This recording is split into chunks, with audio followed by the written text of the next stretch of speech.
press the bell icon on the YouTube app and never miss another update from the Unique Academy.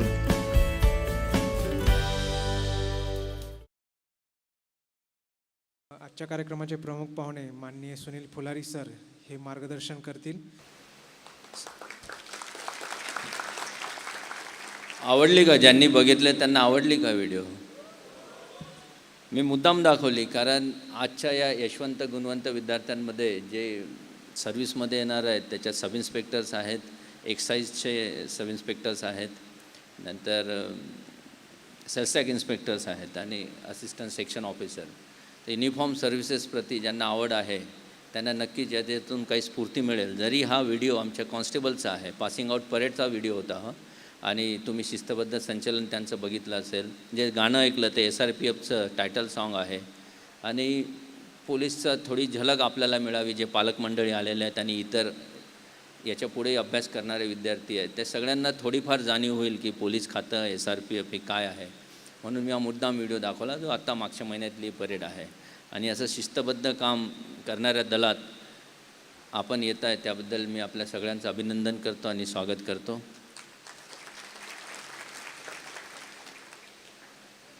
हा unique अकॅडमीचे प्रमुख आणि त्यानंतर मला भेटलेले श्री गव्हाणे व्यासपीठावर उपस्थित होते, श्री डहाणे, आपले सर्व प्राध्यापक मंडळी आणि उपस्थित सगळे गुणवंत विद्यार्थी, त्यांचे पालक आणि यापुढे ज्यांना आशा उर्मी आहे, जिद्द आहे की आपण शासकीय सेवेत दाखल व्हायचे सगळे विद्यार्थी बंधू आणि भगिनींनो, युनिक अकॅडमीचा मी खरंच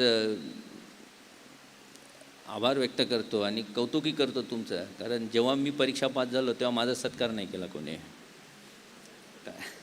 तुम्ही भाग्यवान आहे सगळे इथं बसलेले की तुमचा सत्कार करण्यात आला आणि इतकी चांगली अकॅडमी तुम्हाला मिळाली, मार्गदर्शन मिळालं, सगळ्या प्रकारचं मार्गदर्शन मिळालं आणि ते वर्षानुवर्ष मिळत आहे सतत. कारण जे मी अनुभव ऐकले त्याच्यात साधारण 3 वर्षाचा एक कालावधी सगळ्यांनी परीक्षार्थींनी व्यतीत केलेला आहे.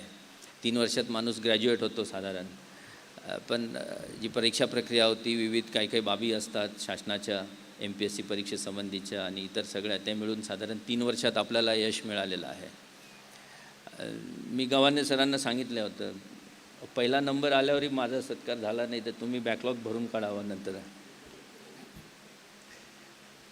तर असो, त्या काळातली परीक्षा आणि आताची परीक्षा याच्यात बराच फरक पडलेला आहे. मध्ये डहाणे बोललेत, माझे सहकारी आहेत, त्यांनी माझ्यासोबत कामही केलेलं आहे. विदर्भातून जेव्हा आम्ही परीक्षा देत होतो त्यांच्या काळात त्यांनी स्वतःच कोचिंग क्लास सुरू केला, गायडन्स मिळत नाही म्हणून. माझ्या काळात तर परीक्षा कशी द्यावी, पुस्तक कोणते वाचावे आणि अभ्यास कसा करावा हे नागपूरला सांगणारच कोणी नव्हतं. त्यामुळे पुस्तक आणायला ट्रेननी पुण्याला यायची सोय नव्हती, कारण पुस्तक कोणतं आणावं हेच माहीत नाही तर ट्रेन कशाला पकडायची. तर त्याच्यामुळे त्या काळात जेव्हा मी विचार करतो परीक्षा दिली आणि आताही सांगितलं की 2 वर्षामध्ये जे तंटे झाले, न्यायालयीन आहेत, बाकी सगळे प्रश्न आहेत, तर 2 वर्ष परीक्षा नव्हती. डहाणेंच्या काळातही तेच त्यांनी सांगितलं की 2 वर्ष नव्हती आणि माझ्या काळातही 2 वर्ष नव्हती, 0 बजेटमुळे. हे 2 वर्ष रिपीट होतात दर 10 वर्षांनी असं मला वाटत आहे. त्याच्यात अनेक वेळा गुणवंतांची संधी जाते, काही जणांचं वय उलटून जातं, संधी हिरावल्या जाते, परंतु जिद्द, चिकाटी आणि आत्मविश्वास कायम ठेवला तर नक्की यश प्राप्त होतं. आता ज्या लेडीजने 2-3 यशस्वी महिला उमेदवारांनी जे त्यांच्याबद्दल सांगितलं आणि त्यांचे अनुभव आपण ऐकले असाल तर त्यांच्या मागे त्यांचे पालक, त्यांना सपोर्ट करणारे त्यांचा मित्रपरिवार आणि नंतर आपले प्राध्यापक, या सगळ्यांचं अभिनंदनच आहे की ज्या मुलींना काही होप्स समोर दिसत नव्हत्या, सराउंड प्रतिकूल होतं वातावरण, सभोवतालचा समाज, आणि त्याच्यातून आपण पुढे आल्यात त्याबद्दल सगळ्या महिला उमेदवारांचा विशेषतः मी अभिनंदन करतो. आणि पालकांनी, ग्रामीण भागातले पालक आहेत, बहुतेक ग्रामीण भागातले आहेत आणि त्यांनी असा आपला मुलींना पाठिंबा दिला. मुलांना तर देतो किंवा मुलं घेत नाहीत आणि घर सोडूनही जाऊ शकतात. बहुतेक जाती असतील अशी येतात का तुमच्याकडे घर सोडून गेलेले? पण मुलींना खरोखर अडचण असते आणि त्याच्यातून त्या पुढे आल्यात आणि त्यांनी 3-4 वर्ष मेहनत दाखवली आणि विविध आता खात्यांमध्ये त्या नोकरीला जातील आणि विशेषतः पोलीसमध्ये येतील. मग आमच्या इथे ज्या कॉन्स्टेबल होते त्यांनी त्यांचा अनुभव सांगितला. आणि खरं आहे की पोलीस खात्यात दाखल झाल्यावर अभ्यास करायला वेळ मिळत नाही आणि सुट्टी मिळणे फार अवघड आहे. परीक्षेच्या परवानगी आम्ही देतो, परंतु त्याच्यात अटच असते की आवश्यक कार्यप्रसंगी तुम्हाला रजा नाही देता आली तर त्या अटीवरच परवानगी परीक्षेला बसण्याची देण्यात येत आहे. आणि बहुतेक वेळा सुट्टी देणंच अवघड जातं, पण त्याच्यातूनही यश घेणारे, आपला मार्ग पकडणारे उमेदवार आहेत. आणि SRPFमध्ये युनिक अकॅडमीने आम्ही हा प्रयत्न केला 2 वर्षापूर्वी.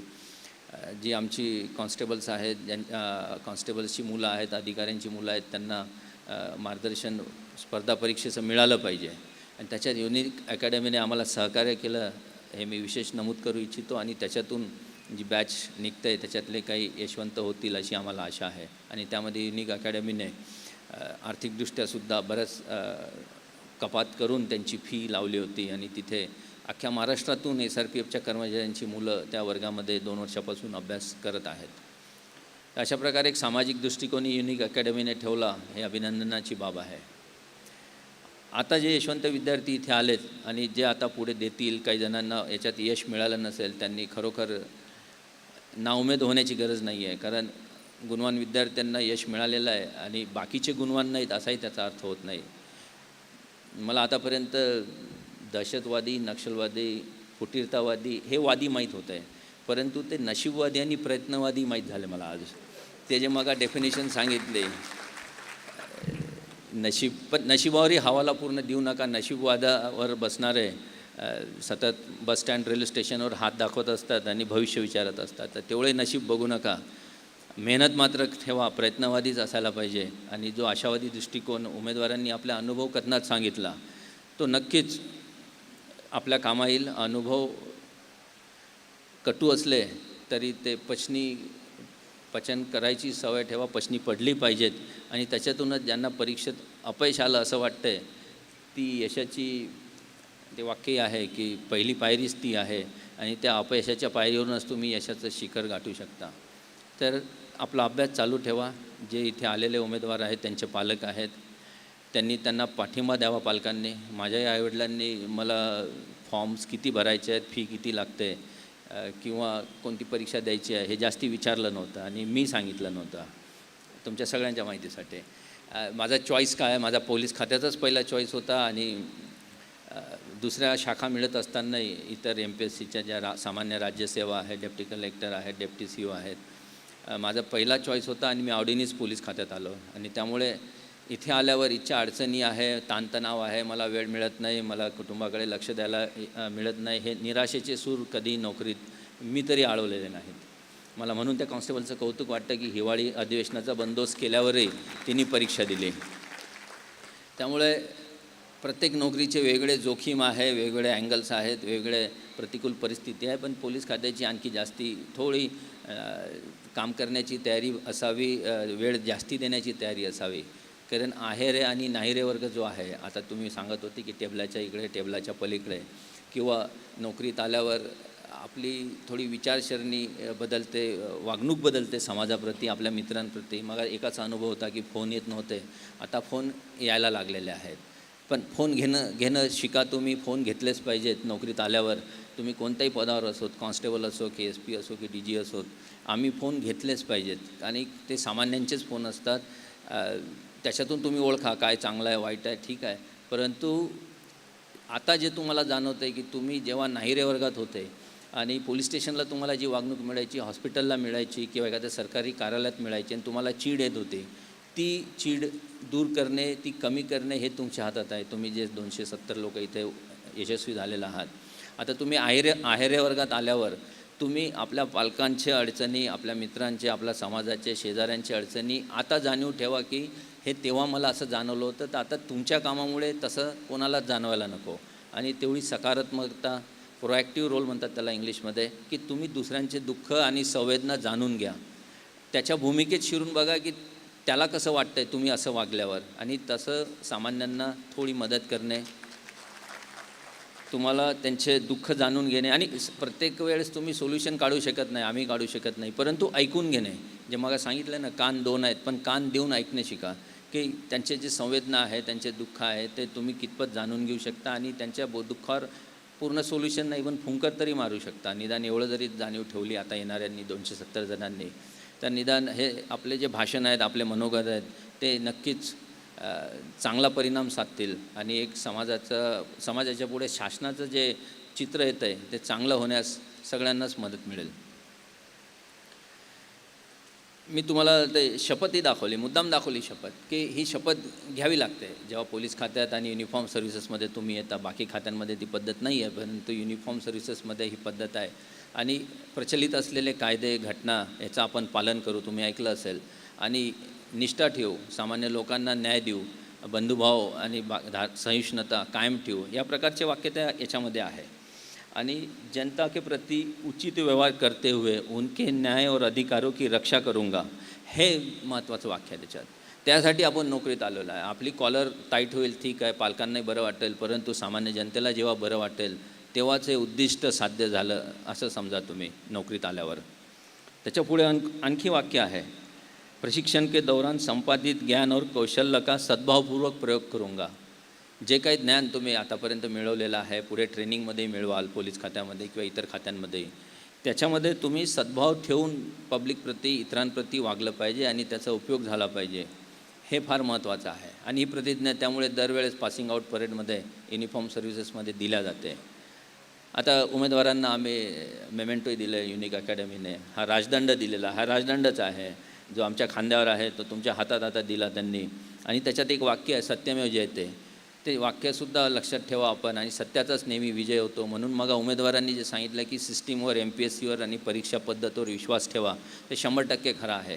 व्यवस्था सगळ्या चुकीच्या नसतात, चुकीच्या पद्धतीने नेणारे बरेच माणसं असतात. परंतु आता जी गरीब वर्गातून, सामान्य परिवारातून मुलं आलेली आहेत आणि ती उत्तीर्ण झालेली आहेत, इंटरव्ह्यूमध्येही चांगले मार्क आहेत, तर त्यामुळे व्यवस्था चांगली आहे, याच्यावर विश्वास ठेवा. MPSC चांगली आहे, शासनाचे बरेच उपक्रम चांगले आहेत आणि त्या व्यवस्था चांगल्या करण्यासाठी आपल्या हातून जेवढे प्रयत्न येतील, त्याला पाठबळ मिळेल, ते आपण सगळ्यांनी प्रयत्न केलेले पाहिजेत. त्यामुळे हा राजदंड उंचावून जेव्हा फोटो काढला फोटोग्राफरनी, तर हा असाच उंच राहील, सत्यमेव जयतेसुद्धा तसाच वर जाईल आणि भारताचा राष्ट्रीय ध्वज तिथे आहे, तो तुमच्या अभिमानास्पद कामगिरीने वर डौलत राहील, हे तुम्ही लक्षात ठेवलं पाहिजे. पालकांना माझी अजून एक विनंती आहे, इथे जे काही पालक आलेले आहेत, आपले मुलं आता नोकरीत गेले आणि विशेषतः पोलीस खात्यात जे जातील, त्यांना हे नका सांगू की बाबा साताऱ्याचं आहे तर साताऱ्याच पोस्टिंग आहे.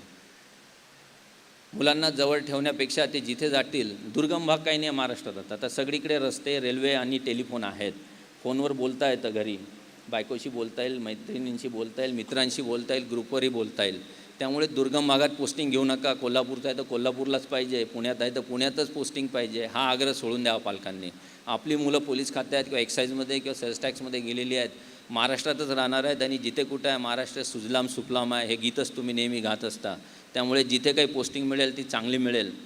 बरेच जण येतात आमच्या इकडे पोस्टिंग मागायला की पुण्यातला आहे पण त्याला ते इंदापूरला आईवडील आहेत, तर त्यांना तिथे पोस्टिंग पाहिजे इंदापूरला. का? तर आई आजारी असते. तर मी म्हटलं पुण्यात आण त्याला, पुण्यात ठेव आईवडिलांना जवळ. इंदापूरला तुला कशाला जायचं आहे?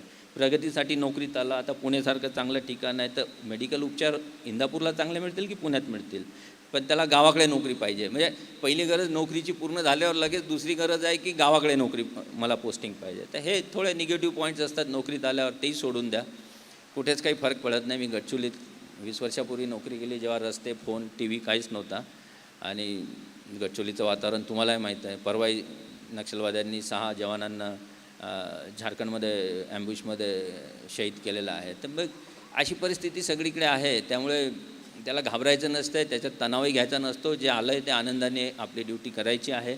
आणि जेवढे आनंदाने सकारात्मक ऊर्जा ठेवून ड्युटी कराल, आपलं शासकीय कर्तव्य कराल, तेवढा आनंद तुमचा वाढेल, तेवढा तुमच्या परिवारासोबत तुमचा आनंदमय, सुखमय काळ जाईल आणि एकूणच समाजाला एक पॉझिटिव्ह चित्र त्याच्यातून मिळेल. आणखी बऱ्याच गोष्टी आहेत. बऱ्याच उमेदवारांनी आपलं मनोगत सांगितलेलं आहे, पण त्याच्यातून एकच आहे की आपली जिद्द आणि सकारात्मकता आपण कायम ठेवली पाहिजे.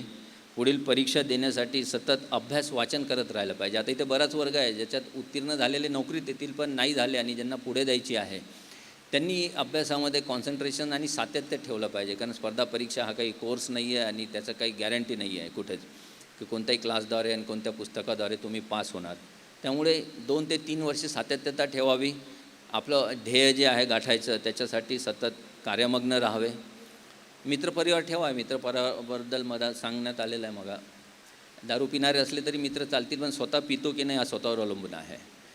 त्यामुळे कसे मित्र ठेवावे, वाईटी असावेत, कधी कधी भांडणात कामी पडतात मसल पॉवर असलेले, आपण मारू शकलो नाही तर दुसरे मारतील असंही असतं. त्यामुळे तशी मित्र लागतात कधी कधी. पण आपण किती वाहवत जायचं त्याच्यात आणि त्या संगतीमध्ये हे स्वतःवर अवलंबून आहे. निरक्षीर विवेक बुद्धी म्हणतात ती आपल्यात असली पाहिजे आणि ते नीर काय आणि शीर काय ते कळलं पाहिजे आणि तो भेदाने आपल्याला वागता यायला पाहिजे. तुम्ही सत्यच आपल्यासोबत कायम ठेवा. बाकी वागतात त्यांना वागू द्या. टोमणे मारणारे मारतच असतात, तो प्रश्न नाही आहे. पण शेवटी जे आहे मंजूळ गाणं जे आहे तेच ऐकावं वाटते, बाकी कर्कश कोणी ऐकतही नसतो. त्यामुळे हे असे बरेच प्रसंग आहेत. पोलीस खात्यात आम्हाला तसेही मिठ्ठू पाहिजे नाहीत. गव्हाणे साहेब, मिठ्ठू म्हणजे पॅरट. आम्हाला गरुडासारखे लोक पाहिजे, तसे तुम्ही तयार करून पाठवा. फक्त ऐकून गोड बोलणारे आणि काहीच न करणारे तसे नकोत. आजकाल तसंही जास्ती पीक आलेलं आहे, हे लक्षात घ्या. फेसबुक, व्हॉट्सॲप या माध्यमाद्वारे फक्त कृती नाही, फक्त उक्ती आणि त्या सांगणे आणि करणे याच्यात खूप फरक आहे. म्हणून ती म्हण आहे, बोले तैसा चाले त्याची वंदावी पावले. तर तसे करून दाखवा काहीतरी. ठीक आहे, तुमचे पावलं वंदणार नाहीत कारण तुम्ही काही कोणी बाबा बुवा नाही आहे, परंतु तुमचे कार्याचा गौरव करणारी पब्लिक आहे. आणि नक्कीच पब्लिक कोणत्याही जिल्ह्यात असा, महाराष्ट्रात कोणत्याही भागात असा, पब्लिकला जेव्हा पटते की अधिकारी हा बोलणारा आहे आणि त्याप्रमाणे वागणारा आहे, कोणत्याही प्रकारे भेदभाव नाही, तर ते आपोआप सत्कार करतात. माझा करावा असं मी तुम्हाला म्हणत नाही. तुम्ही मला इथं बोलावलेलंच आहे, ते तोच माझा सत्कार आहे असं मी समजतो आहे. आणि तुम्ही मलाही तसंच राजदंड दिलेलाच आहे. आणि जे नोकरी देतात त्यांना मी सांगू इच्छितो की आता याच्या पुढच्या ट्रेनिंगमध्ये स्वारस्य दाखवा. इथे संपलेलं नाही आहे तुमचं काम, तुम्ही फक्त आतमध्ये आलेला आहात. पण तिचे काय कायदे आहेत, कानून आहेत, काय नियम आहेत, शासनाचे काय नियम आहेत, हे समजावून घेणं तुम्हाला पुढच्या एका वर्षभरात आवश्यक राहील. अपॉइंटमेंट मिळाल्यावर त्याच्यात स्वारस्य दाखवा, विनयशील राहा, आज्ञा पालनाचं गुणधर्म शिका. काही जणांना असतो पालकांचं ऐकायचं नाही. आजची पिढी ही नाही, आता जी येतं आहे 10वीच्या 12वीमध्ये जी आहे, बरेचसे जणं पालकांचं ऐकत नाहीत. पालकांना सांगावं लागतं अभ्यास करा, करत नाहीत. व्हॉट्सॲप आहे, मोबाईल फोन आहे, त्याच्या नादात सतत असतात. वेळ कसा जातो त्यांनाही कळत नाही. परंतु इथे जी मुलं आलेली आहेत ती त्याच्यातून वेगळीच असतील, नक्कीच आहेत, त्यांनी सांगितलं आहे मगा. आणि त्यामुळे मोबाईल फोनचा, स्मार्टफोनचा, सोशल मीडियाचा कसा कितपत वापर करावा त्याची एक लिमिट स्वतःच आपण आखून घ्यावी आणि त्याप्रमाणेच आपण आपली दैनंदिन आचरण ठेवावं. मला आठवतं आहे, इथे मी DCP सायबर इकॉनॉमिक विंगसुद्धा पुण्यात मी स्थापन केली होती साधारण 10 वर्षापूर्वी. तर तेव्हा आता जसं व्हॉट्सॲप, यूट्यूब, इंस्टाग्राम आहे, तसं त्यावेळेस ऑर्कुट सोशल मीडिया होतं, जर काही लोकांना माहीत असेल. ऑर्कुटची आरी गेलेली युवा पिढी होती त्यावेळेस. ऑर्कुटचे दुष्परिणामही खूप झाले युवा पिढीवर त्यावेळेस. तेव्हा आम्ही त्यांना आवाहन करायचो की हे सोशल मीडिया आणि इंटरनेट हे मायाजाल आहे आणि याच्यामध्ये किती माहिती द्यायची, स्वतःचे फोटो किती टाकायचे, सेल्फी किती टाकायच्या, आपल्या कुटुंबियांची माहिती किती द्यायची, हे स्वतः ठरवून घ्या. पब्लिकला सगळं उघडं करून दाखवायची गरज नाही आहे की मी गोव्याला गेलो, मी महाबळेश्वरला गेलो, मी इथे गेलो आणि त्याच्यात सेल्फी काढणारे खाली पडत आहेत, सांगणारे सांगतायत पण ऐकत कोणी नाही, अशी परिस्थिती आहे. त्यामुळे जरी तुम्हाला वाटते की तुमचे अकाउंट्स तुम्ही बंद केले इंटरनेटवरचे, पासवर्ड आहे, कोडवर आहे, पण हे तुमच्यासाठी असतं. बाहेरचे दुनियेतले जे लोक आहेत, हॅकर्स आहेत, त्यांच्यासाठी ते कोडवर पासवर्ड काही नाही. हॅकिंग करणारे हॅकिंग करतात, त्याच्याहून माहिती चोरणारे चोरतात आणि त्याचा दुरुपयोग करणारे आणि विशेषतः मुलींना त्रास होण्याचे प्रकार खूप आहेत, आताही आहेत. शिकलेले मुलं मुली जेव्हा बळी पडतात तेव्हा आश्चर्य वाटतं. त्यामुळे या सोशल मीडियावर, इंटरनेटवर मी नेहमी सांगतो की आपल्या घरावर आपल्या नावाची फक्त पाटी असते, मिस्टर गव्हाणे आहेत, मिस्टर फुलारी आहे, एवढं तेवढीच माहिती त्या नेटवर दिली पाहिजे आपल्याप्रती.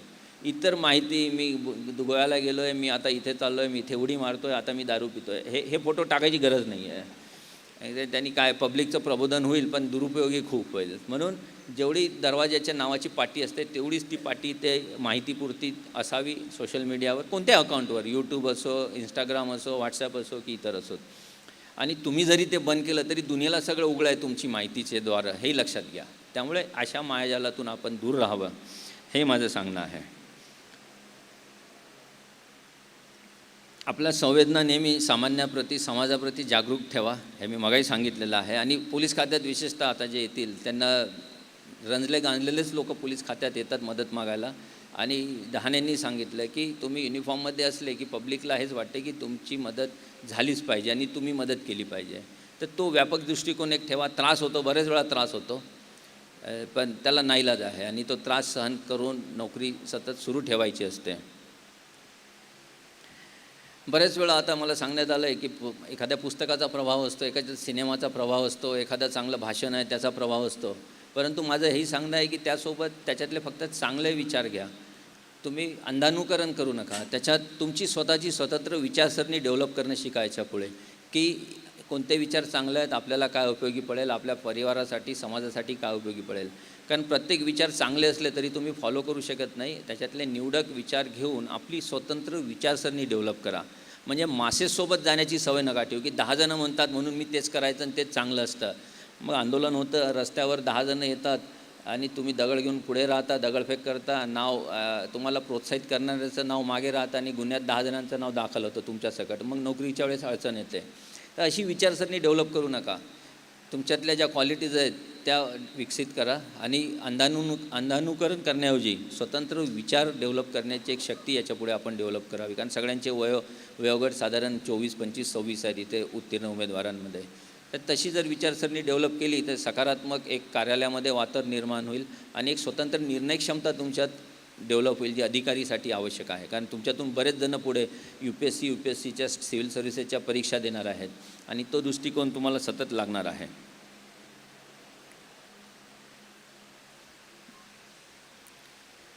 मी तुम्हाला म्हटले होतं मागे गव्हाणे साहेब, की भाषण करण्याऐवजी जर शंका असतील तर त्यात कोणाला असतील तर त्या विचाराव्या त्यांनी.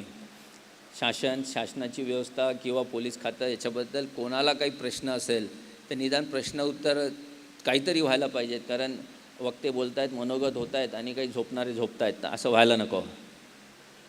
तर कोणाच्या शंका असतील तर मला विचारू शकता आपण. नोकरीबद्दल, ज्यांचे यश मिळून आता पुढे प्रशासन जॉईन करणार आहेत त्याबद्दल, शासनाच्या काही कामकाजाबद्दल असतील तर आपण कृपया विचारावे.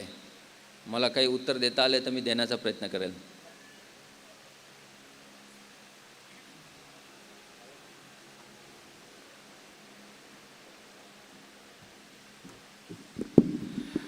आपण जागेवरती हात वर करायचं, तुमच्यापर्यंत माईक येईल म्हणजे सरांना तुम्हाला प्रश्न विचारता येईल. आणि जे यशस्वी उमेदवार झालेले आहेत त्यांना करून खास करून जर तुमच्या मनामध्ये डिपार्टमेंटबद्दल काही प्रश्न आहेत तर सरांची धारणा ती आहे की तुम्ही सिस्टीममध्ये येत आहे तर त्या सिस्टीमच्या संदर्भात तुमच्या मनामध्ये काही शंका असू शकते. त्या संदर्भात तुम्हाला काही प्रश्न विचारायचे असेल तर विचारू शकतात. आणि जे उमेदवार परीक्षा देत आहेत त्यांनाही काही प्रश्न विचारायचे तर तेही विचारू शकतील. तुम्ही हात वरती करायचं, तुमच्याजवळ माईक येऊ शकेल. इकडे प्रसाद. सर नमस्कार.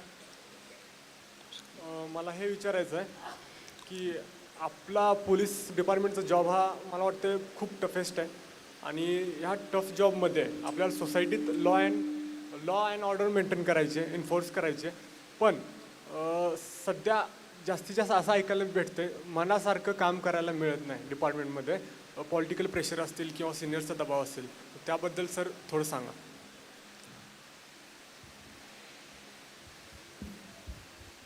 तुमचा PSIसाठी सिलेक्शन झालं आहे का? तो चॉईस तुमचा पहिलाच आहे ना? बरं. तर मनासारखं काम करावं म्हणूनच तुम्ही तो चॉईस दिला आणि मनासारखी नोकरी आता तुम्हाला मिळणार आहे, बरोबर? त्यामुळे यापुढेही तुम्ही तीच वृत्ती कायम ठेवा आणि मनासारखं जॉब मिळाली पण मनासारखं काम प्रत्येक वेळेस करता येत नाही. तुम्ही कायदा आणि घटना याला बांधील आहात. जनतेच्या अपेक्षा आहेत, तुम्ही म्हणता कायदा सुव्यवस्था आहे, गुन्हेगारी आहे, याला उत्तर देताना तुम्हाला कायद्याच्या चौकटीत बंधन राहूनच काम करता येईल. त्याच्यात जर तुम्हाला अनुचित दडपण आलं आहे तर ते झुगारून देण्या इतपतच ताकद तुम्ही डेव्हलप करावी, हेच माझं सांगणं आहे. आणि सत्यमेव जयते मी सांगितलं, त्यामुळे त्याचा वसा जर तुम्ही ठेवला तर तुम्हाला अडचण आली तर काय येणार, जास्तीत जास्त बदली होईल. नोकरीतून तुम्हाला आता कोणी काढू शकत नाही एक वेळा नोकरी दिल्यावर. आणि त्यामुळे अशा अनुचित दडपणांना, आमिषांनासुद्धा आपण बळी पडू नये. तुम्हीच नाही, इतर सगळे सिलेक्ट झालेले मुलं जे आहेत, मुली आहेत, ते एक जर कायम ठेवलं तर बदलीची भीती काढून टाकले तर बाकी कोणतंही अडचण तुम्हाला येणार नाही. म्हणून मी तुम्हाला सांगितलं की माझी नोकरी मी गडचिरोलीपासून सुरुवात केली आणि जी पहिली पोस्टिंग होती ती तिथूनच केलेली आहे आणि जे पोस्टिंग मिळाल्या त्याच केलेल्या आहेत मी. इतरांच्या पोस्टिंग्स मागणे किंवा ही पर्टिक्युलर जागा मागणे ही कामं डोक्यातून काढून टाकली आणि आईवडिलांनी, पालकांनी आणि कुटुंबियांनी अवास्तव अपेक्षा तुमच्यावर लादल्या नाहीत. ते इतरपेक्षा, बाहेरच्यापेक्षा आतूनच येतात त्या. आणि त्यामुळेच मी पालकांना म्हटलं की पालकांनी सपोर्ट करावा की सगळ्या सुखसुविधा एकाएकी आपला मुलगा मुलगी आणू शकत नाही नोकरीला लागल्यावर, याची जाणीव ठेवावी. ती जर ठेवली तर वास्तवाला समोर जाण्यात काहीच अडचण नाही आणि बदली सोडून इतर काही अडचण नाही आणि प्रत्येक वर्षी प्रत्येक दिवशी प्रेशर लाईक सिच्युएशन येते असं सुद्धा काही नाही. त्यामुळे हे सिनेमात बघून बरं वाटते. बऱ्याच गोष्टी सिनेमातूनच काढल्या असतील तुम्हाला. प्रत्यक्षात तुम्ही कोणाला भेटले का? त्यांनी काय सांगितलं तुम्हाला की अशा अडचणी आलेल्या आहेत, मग ते नोकरीत आहेत की नाहीत? आता आहेत, त्यामुळे नोकरीत राहतातच. मी सुद्धा आहे. त्याच्या एवढं अडचणीचं काहीच नसतं. फक्त तुम्ही सत्यमेव जयतेचंच म्हणून मी सांगतो की तेवढंच ठेवा आणि कायद्याच्या चौकटीत कामं करा. बाकी काय होणार नाही. पब्लिक सपोर्ट करेल तुम्हाला. नमस्कार सर, मी प्राध्यापक मोनेश मोहनचंद्र सुपेकर, दैनिक पुण्यनगरीमध्ये वार्ताहर उपसंपादक पदावर काम करतो. तुम्ही प्राध्यापक आहे? हो. आणि वार्ताहर सुद्धा आहे? हो, वार्ताहर सुद्धा आहे. तर विषय असा आहे की आपण बऱ्याचदा सामान्य घटनेत असं दिसतं की FIR नोंदवला जाऊ शकत नाही. म्हणजे अनेक लोकांच्या अनेक समस्या असतात, कुठेतरी अत्याचार अन्याय होतो आणि FIR नोंदवला जाऊ शकत नाही. तर तसं का होतं हा एक प्रश्न. आणि नेहमी असं होतं की घटना के बाद पोलीस, असं चित्र काय? आज आपण इतकं इंटरनेट प्रगत झालं आहे, तर त्या इव्हेंटला त्यावेळी तिथं योग्य ठिकाणी योग्य पद्धतीने पोलीस पोहोचू शकत नाही असं पण एक दिसतं चित्र, किंवा तसं एक बिंबवलं गेलं समाज मनावरती. हे बदलण्यासाठी काय करता येईल असा माझा प्रश्न आहे. तुमच्या मनावर कोणी बिंबवलं तेच कळेल ना. मी मग सिनेमाचं उदाहरण सांगितलं, मायाजालाचे उदाहरण सांगितलं. घटना घडल्यावर येते याचं कारण हे आहे की घटना घडल्यावरच रिपोर्ट होतो. कुठे मर्डर होणार आहे, कुठे अपहरण होणार आहे किंवा इतर काही घटना आहे याचे पूर्वानुभव किंवा पूर्वसंकेत नसतात. एखाद्या घटनेचेच असतात पूर्वसंकेत आणि तिथे त्यावेळेस तसा बंदोबस्त असतो. परंतु इतर ठिकाणी मात्र जेव्हा संकट येतं त्याच्यानंतरच मदतीचे कॉल येतात. तेव्हाच ती पोलीसमध्ये तुम्ही सिनेमातही बरेच वेळा बघितलं असेल की पोलीस सगळ्यात शेवटी येतात. तो विनोदाचा विषय आहे. आता तुम्ही पत्रकारसुद्धा आहे, त्यामुळे समाजाची बरीच जाणीव तुम्हालाही आहे की काम समाजामध्ये प्रत्येक डिपार्टमेंटचं प्रत्येक खात्याचं कसं होतं. FIR नोंदवण्यामागे किंवा न नोंदवण्यामागे जी काही आहेत काही कायदेशीर गोष्टी आहेत. कॉग्निजेबल असेल तर FIR दाखल होतो, अन्यथा FIR त्याला म्हणत नाहीत, त्याला नॉन कॉग्निजेबल म्हणतात. त्याच्यात कोर्टात जावं लागतं सामान्य व्यक्तीला. त्याची फक्त नोंद होते पण FIR होत नाही अशा घटनांची. तो वेगळा वर्ग आहे. आणि काही तिसरा वर्ग आहे सिव्हिल डिस्प्यूटचा, ज्याच्यात FIRच होत नाही. आता हे सामान्य माणसाला समजावून सांगणं आता या प्लॅटफॉर्मवरून कठीण आहे, कारण तो थोडा कायद्याचाही भाग आहे. परंतु जी कॉग्निजेबल तक्रार आहे, दखलपात्र आहे, ज्याच्यात इंडियन पिनल कोड लागू होतो, अशा प्रत्येक प्रकारचे गुन्हे दाखल करणं बंधनकारक आहे. आणि त्याबद्दलची माहिती वेबसाईटवरही आहे. DG ऑफिसच्या महाराष्ट्र पोलीसच्या आहे, सेंट्रल गव्हर्नमेंटच्या आहे, पुणे पोलीसच्या आहे. आणि अशा वेळेस नागरिकांनी हक्क म्हणून कॉग्निजेबल जर ऑफेन्स असेल आणि तक्रार दखलपात्र असेल तर ती दाखल करून घेण्याचा आग्रह धरला पाहिजे. जरी कोणी खालच्या रँक्सनी नाही म्हटलं तरीसुद्धा तो पाठपुरावा करावा लागतो. हे आहे आणि केला गेला पाहिजे.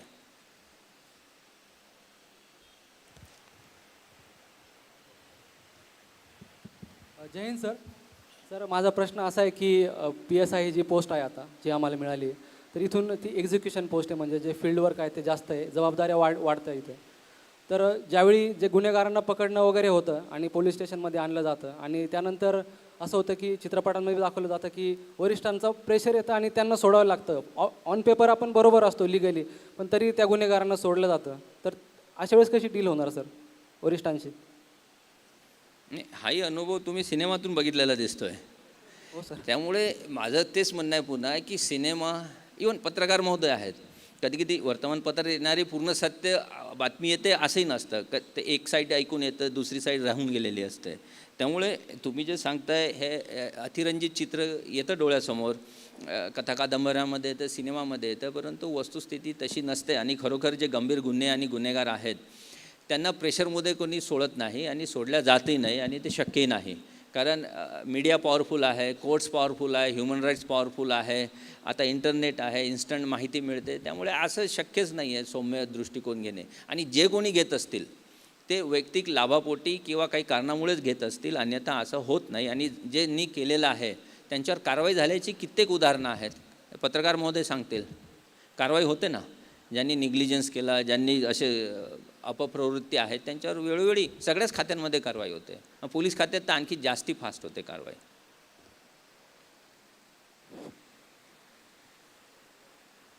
नमस्कार सर. माझं नाव सत्यम राठोड. मी इंजिनिअरिंग मेकॅनिकल थर्ड इयरला आहे सर. आणि मी सुद्धा प्रिपरेशन आता स्टार्ट केली. सर मला म्हणजे माझा क्वेश्चन असा आहे की जर पोलीस डिपार्टमेंटबद्दल पर्सनली आपल्याला एखाद्या अधिकाऱ्यांना भेटायचं आहे तर म्हणजे आता अधिकारी म्हटल्यानंतर ते बिझीच असतात जास्त टाईम. तर मग सर त्यांना स्पेशली आता म्हणजे 10 मिनटं 5 मिनटं जर आपल्याला भेटायचं असलं आणि जर म्हणजे कोणी आपल्याला विरोध करायला लागले, कॉन्स्टेबल असेल किंवा की बाबा बिझी आहे नंतर, तर सर मग त्यांना स्पेशली भेटण्यासाठी किंवा टाईम जर देत नसेल तर मग त्यासाठी काय करायचं? मला भेटा तुम्ही. म्हणजे सर मी भेटायला तयार आहे ना, म्हणूनच मी आलो. म्हणजे मिस्टर गव्हाणेंनी जेव्हा मला बोलावलं, आज वर्किंग डे आहे पहिली गोष्ट. मी त्यांना म्हटलं तुम्ही वर्किंग डेला का कार्यक्रम घेत आहे, शनिवार रविवार ठीक राहिला असता कारण ऑफिस बंद असतं. कारण मी इथे 3 तास थांबणे म्हणजे तिकडे तेवढे लोक थांबलेले असतात. हा विचार घ्या तुम्ही मनात. त्यामुळे सहसा वर्किंग डेला वर्किंग टाईममध्ये कार्यक्रमाला मी सुद्धा हो म्हणत नाही. परंतु त्यांचा आग्रह होता आणि तुमच्यासारखे गुणवान विद्यार्थी भेटणार होते म्हणून मी आलो इथे. आणि त्यामुळे तुम्हाला भेट मिळत नाही मला नाही वाटत तसं असेल, पण मला केव्हाही भेटू शकता तुम्ही. मी घरी मुलाबाळांना माझ्या परिवाराला भेटत नाही, पण मी बाहेरच्यांना जास्त भेटतो. त्यामुळे तुम्ही येऊ शकता. नाही सर, 90% मुलांचा हा प्रश्न असेल की ॲक्च्युली सर तुम्ही समजू शकतात. नाही मी समजतो ना, मी आलेलो आहे कारण मी विद्यार्थीच होतो ना केव्हा. त्याच्यामुळे माझ्या इकडे भेटायसाठी यांना माझा ऑफिसचा ॲड्रेस फोन नंबर देऊन द्याल तुम्ही. Okay, thank you sir. आणि भेटणं काही अडचण नसते. म्हणजे मी विद्यार्थी दशेत भेटलेलो आहे, जाऊन भेटायचं निर्भीडपणे, काही होत नाही, कोणी मारत नाही. आणि ते पोलीस खात्याबद्दल जे सिनेमात दाखवून ते मारतात लगेच, तसं काही नाही आहे. उलट मी तर चहासुद्धा देतो विद्यार्थी आले म्हणजे.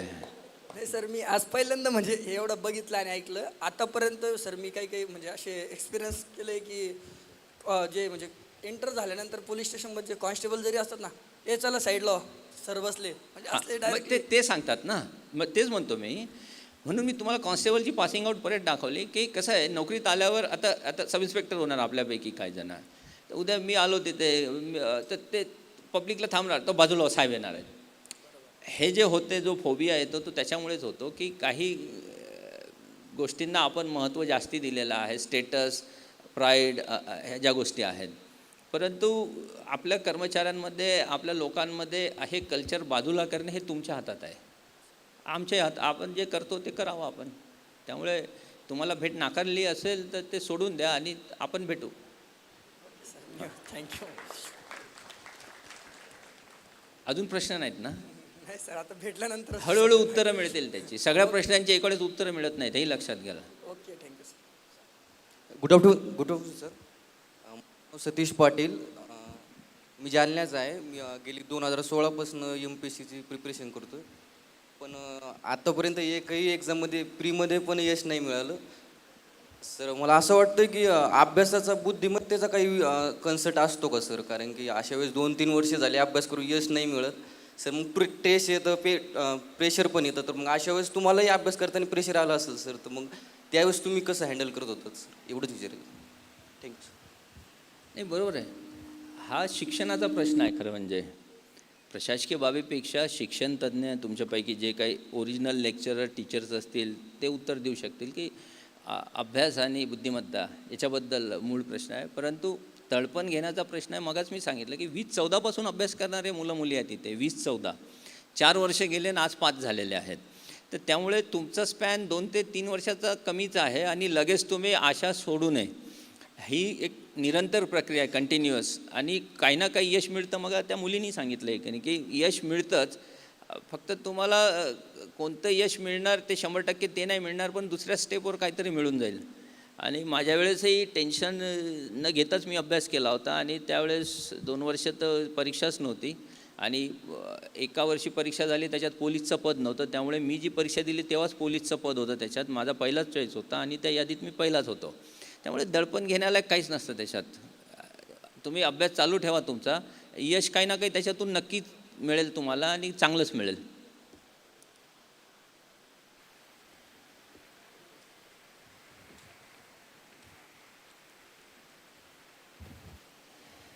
नमस्कार सर.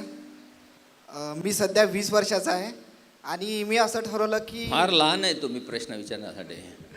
मी असं ठरवलं की 22 वर्षापर्यंत तरी मी DYSP या पोस्टिंगवर विराजमान झालं पाहिजे. 21व्या वर्षीच व्हायला पाहिजे. कारण ग्रॅज्युएट झाल्यावर जी काही पहिली चान्स येईल तो तुम्ही घ्यायला पाहिजे आणि आमच्या सगळ्यांच्या हार्दिक शुभेच्छा आहेत. मी आताच विचारलं मिस्टर गव्हाणेंना की कमीत कमी वयाचा उमेदवार किती आहे, बघा तयार झाला तुमच्यासाठी. सर माझा प्रश्न असा आहे की पोलीस खात्यात आल्यानंतर शास्त्रशुद्ध पद्धतीनं काम करता येतं का? कारण खूप ठिकाणी असं पेपरात वाचायला मिळतं की म्हणजे 2 घटना असतात, एक सत्य असते आणि एक असत्य असते. पण आपल्याला सत्य घटनेला न्याय द्यायचा असतो आणि वरून प्रेशर येतं की तुम्हाला म्हणजे तो एक शब्द आहे लाज, ती लाज घ्यावीच लागते. मग हां बोला बोला ना. अशा वेळेस मग आपण कुठला निर्णय घ्यायचा? लाच न घेण्याचा. नाही सर, असं वरून प्रेशर असतं, पॉलिटिकल प्रेशर की तुम्ही असं काही प्रेशर नाही. तुम्ही वाईट कृत्य करण्यासाठी प्रेशर आलं म्हणून मी वाईट कृत्य केलं असं म्हणूच शकत नाही, कोणीच नाही म्हणू शकत. सचोटी आणि चारित्र्य ज्याच्याजवळ आहे तो कधीच हा म्हणू शकत नाही की असं प्रेशर आलं म्हणून. मी मगच सांगितलं ना, आईबापांनी म्हटलं म्हणून हुंडा घेतला, हे कारणच होऊ शकत नाही. आईबापांनी म्हटलं म्हणून लग्न केलं ठीक आहे, परंतु हुंडा घेतला हे समर्थन नाही होऊ शकत. तसंच बाकी गोष्टींचं आहे समाजामध्ये आहे. मित्रांनी म्हटलं, परिवार ते ग्रुप आहे त्यांचा बॉडी बिल्डरचा आपला वेटलिफ्टरचा, त्यांनी म्हटलं म्हणून दारू पिलो, ते नाही पिले, एकट्याने नाश्त्याला गेले, चहाला गेले, ते बाकी गेले असतील बारमध्ये पण ते एकटे चहा घेत होते, सांगितलं ना त्यांनी. मग सर तसंच करायला पाहिजे.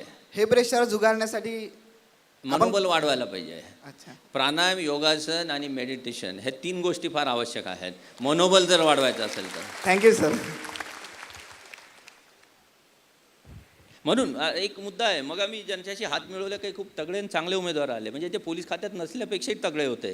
तर त्यांनी पोलीस खात्यात येऊन प्रकृती बिघडू नये स्वतःची, असं माझं म्हणणं आहे. पण यावे, पण ती प्रकृती कायम ठेवावी. आणि फिटनेस जो आहे आता ज्या काही मुलांचा होता खरोखर फार छान आहे. काही मुलीसुद्धा नॅशनल लेवलच्या प्लेयर आहेत. तर आता हे कारण सांगून तुम्ही की पोलीस खात्यात 24 तास काम असते, मला जेवायला भेटत नाही म्हणून तळलेले पकोडे खात बसतो, मग चहा पितो 10 वेळा आणि मग झोप लागत नाही म्हणून मी सकाळी काहीच करत नाही, हे कारणं सांगणं बंद करा. निगेटिव्हिटी जी आहे, पेसिमिझम दूर करायला पाहिजे माइंडमधून. फ्रेश राहणं शिका. झोप नाही लागली तरी व्यायाम करणं शिका. नाईट राऊंड झाल्यावरही सकाळी योगासन किंवा एक्झरसाईज करताच आला पाहिजे. म्हणून जो फिटनेस आहे काही मुलांचा तो त्यांनी कायम ठेवावा, हाही माझा एक आग्रह राहील.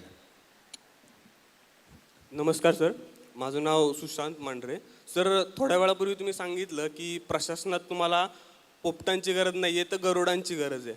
तर सर, माझी अपेक्षा अशी होती की तुम्ही त्या गरुडांची व्याख्या काय आहे ना ते सांगावं. कारण कसं हा प्रश्न विचारण्याचं म्हणजे त्यामागचं कारण असं आहे की जर मला कळालं की बाबा प्रशासनात गेल्यानंतर माझ्याकडून काय अपेक्षा आहेत तर मला प्रिपरेशन करताना व्यवस्थित किंवा ते एक मार्ग व्यवस्थित मिळेल, त्यासाठी मी हा प्रश्न विचारला सर. तुम्ही युनिकचे विद्यार्थी आहे? हो सर. आणि स्पर्धा परीक्षा देताय ना हा सर, देतो. त्यामुळे माझं म्हणणं आहे चौकसरा आणि सभोवतालचं निरीक्षण करणं शिका. जंगल, वाईल्ड लाईफ, बर्ड्स, ॲनिमल सगळं. त्याच्यानंतर मला गरुडाची व्याख्या करावी लागणार नाही. गरुड काय बघितल्यावरच कळेल. आता वाघ कसा असतो हे मी सांगून उपयोग नाही. वाघ जेव्हा समोर डरकाळी फोडतो तेव्हाच कळते हा वाघ आहे म्हणून, नाहीतर मग त्या मेंढीला वाघाचे झूल घातलेली असेल तरी कळणार नाही. त्यामुळे असा विद्यार्थी तयार करू नये युनिकने. गरुड म्हणजे काय आणि वाघ म्हणजे काय आणि पोपट म्हणजे काय हे कळलं पाहिजे. इतपत सामान्य ज्ञान तुमच्या वर्गात द्या तुम्ही. ही डेफिनेशन मी सांगून उपयोग नाही आहे. हे निरीक्षण आहे आजूबाजूचं. आणि इंटरव्ह्यूमध्ये मी पॅनलमध्ये असतो MPSCच्या, मी इंटरव्ह्यू घेतलेले आहेत उमेदवारांचे, तेव्हा आम्ही हेच बघतो की 2-3 क्रॉस प्रश्न उलटसुलट विचारल्यावर विद्यार्थी कसा बोलतो.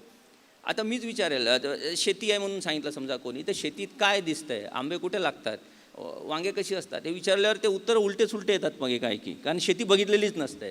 तसाच जर हा प्रश्न मी या उमेदवाराला विचारला की गरुड कसा असतो आणि त्याला सांगता नाही आलं तर मग कसं उत्तर द्यायचं, हा प्रश्न येतो. त्याच्यामुळे याची व्याख्या प्रत्येक गोष्टीची कुठेच नसते. गरुड काय आहे सगळ्यांना माहीत आहे आणि गरुडाचे कौशल्य काय आहेत हे आत्मनिरीक्षणातून जाणून घ्यायच्या गोष्टी आहेत. त्याला डेफिनेशन सांगून उपयोग नाही, कारण बाळबोध लोक नकोत. हेही माझं दुसरं ऑब्झर्वेशन आहे.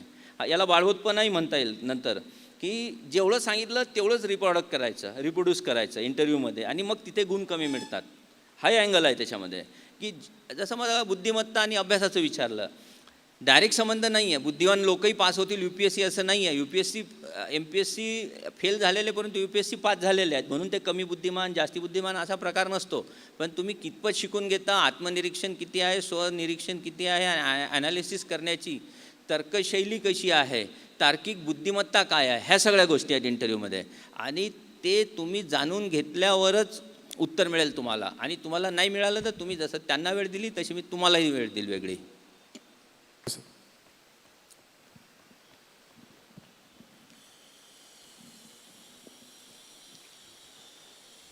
गरुडाचं एक वैशिष्ट्य सांगतो विचारलं म्हणून. गरुड पर्टिक्युलर एजनंतर स्वतःचे नख आणि पिसं उपटून टाकतो रक्तबंबाळून आणि त्याच्यातून तो पुनरुज्जीवित होतो आणि पुन्हा तो बुळकट होतो. त्यामुळे मध्ये ज्यांनी विचारलं ना, प्रेशर येतात, दडपण येतात, मानसिक खच्चीकरण होतं, जे काय होईल, पण त्याच्यातूनही उभारी घेता आली पाहिजे आणि एक भरारी घेऊन पुन्हा काम करायला प्रवृत्त झालं पाहिजे. हा शासकीय खात्यात येताना ही ज्याची जाणीवच ठेवा सगळेजण. जय हिंद सर, सागर पवार दौंड. तुमचा वेळ तर नाही घेत आहे ना मी जास्ती, तुमचा मौल्यवान वेळ आहे सगळ्यांचा म्हणून. Sagar Pawar Daund sir. Sir, social media pressure हा एक कन्सेप्ट म्हणजे मला असं वाचण्यातून आलेलं आहे पोलिसांवरचा. मध्यंतरी एक व्हिडिओ व्हायरल झाला होता की एक कॉन्स्टेबलने एक गाडी टो केली, तर टो केल्यानंतर एक लेडीज त्या गाडीमध्ये जाऊन दूध बाळाला फिडिंगसाठी दूध त्या गाडीत जाऊन बसली.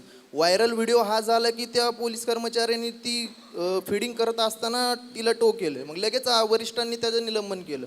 पण दुसरी बाजू आम्हाला म्हणजे दुसऱ्या सोशल मीडिया बघितल्यानंतर कळलं की ती गाडी टो केल्यानंतर ना ती महिला त्यात जाऊन बसली. मग त्याच्यावरती तो कॉन्स्टेबल बदनाम झाला, डिपार्टमेंट बदनाम झालं. मग हा प्रेशर जो सोशल मीडियाचा आहे हा घेऊन वरिष्ठ अधिक कारवाई करणार आहेत का दुसरी बाजू बघून? बरोबर आहे. त्यामुळेच मी सांगितलं मग की खरं काय हे जाणून घेतलं पाहिजे आणि दोन्ही बाजूचे मुद्दे ऐकून घेऊन आपल्या मनाला पटेल तशी निर्णय किंवा कारवाई केली पाहिजे. आणि पोलिसांच्या बाबतीत सामान्य लोकांशी रोजच संबंध येतो आणि जे सोशल मीडियाचं प्रेशर पोलिसांवर नाही प्रत्येक खात्यावर आहे आणि पब्लिकवरही आहे. आणि तुम्ही आलेल्या पोस्ट जशाच्या तशा फॉरवर्ड करता, वाचत नाही, व्हिडिओज आणि फोटो तसेच फॉरवर्ड होतात किंवा त्याला समर्थन दिलं जातं, तीसुद्धा प्रवृत्ती नको. अंधानुकरण करू नये हे मी सांगण्याचा उद्देश तेच होता की प्रत्येक गोष्टीमध्ये जाणून घ्या की सत्यता कितपत आहे आणि तुम्हाला पटतं का, तरच ते फॉरवर्ड करा, तरच ऐका, त्याचा प्रसार करा, अन्यथा करूच नका. आणि आलेल्या प्रत्येक गोष्टीला प्रतिवाद करण्यात वेळ घालवण्यात पोलीस खात्यालासुद्धा वेळ नसतो. जे खरोखरचे प्रॉब्लेम आहेत ते सोडवायला 24 तास कमी पडतात. तर अशा गोष्टी सोशल मीडियावर ज्या येतात आणि ज्या मायाजालातला भाग आहे त्या प्रत्येक गोष्टीत बदनामी आणि इतर गोष्टी करायला तसाही वेळ नाही.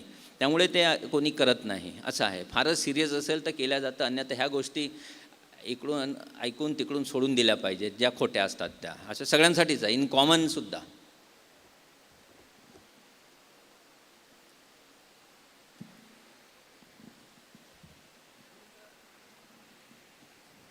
हा शेवटचा प्रश्न ठेवू गव्हाणे साहेब.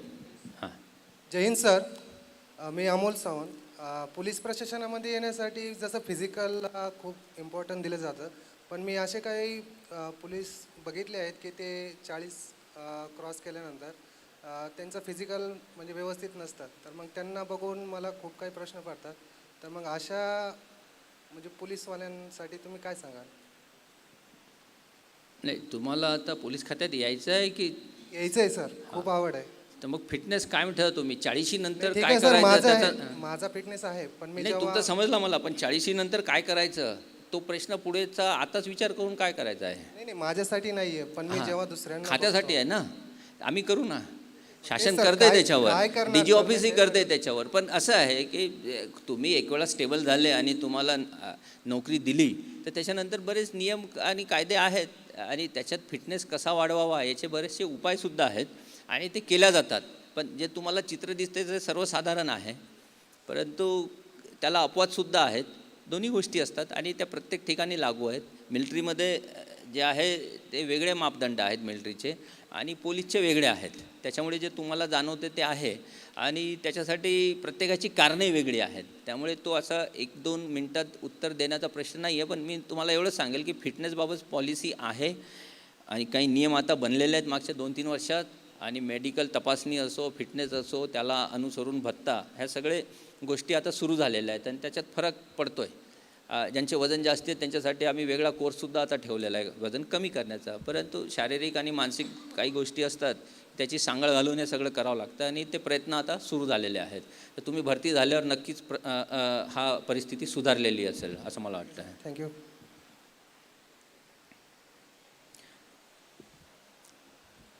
धन्यवाद. आपण इतक्या शांततेने सगळं ऐकून घेतलं. युनिक अकॅडमीने मला इथे बोलावलं आणि आपल्या सगळ्यांसमोर येण्याची संधी दिली. गुणवंतांचा मला सत्कार करता आला त्याबद्दल आपल्या सगळ्यांचा आभारी आहे. आणि महाराष्ट्र शासनात आणि शासकीय सेवेत हे सगळे गुणवंत विद्यार्थी आपल्यासारखे ऊर्जा असलेले आणि सकारात्मक दृष्टिकोन असलेले येऊन परिस्थिती सुधारेल, समाजाला खूप चांगलं वाटेल आणि समाजाची सेवा आपल्या हातून घडेल याची मला आशा आहे. गव्हाणे साहेब ते शेर वगैरे खूप मारतात तर मी एक आलेलं वाचून दाखवतो फक्त. माझा नाही आहे पण बरा वाटला म्हणून. मी तसा फॉरवर्ड करत नाही पण आता आहे संधी म्हणून वाचून दाखवतो. लोग जल जाते हैं मेरी मुस्कान पर, लोग जल जाते हैं मेरी मुस्कान पर, क्योंकि मैंने कभी दर्द की नुमाइश नहीं की. ज़िंदगी से जो मिला कबूल किया, किसी चीज़ की फरमाइश नहीं की. मुश्किलें समझ पाना मुझे क्योंकि जीने के अलग अंदाज मेरे. मुश्किलें समझ पाना मुझे क्योंकि जीने के अलग है अंदाज मेरे. जब जहाँ जो मिला अपना लिया, ना मिला उसकी ख्वाहिश नहीं की. जय हिंद.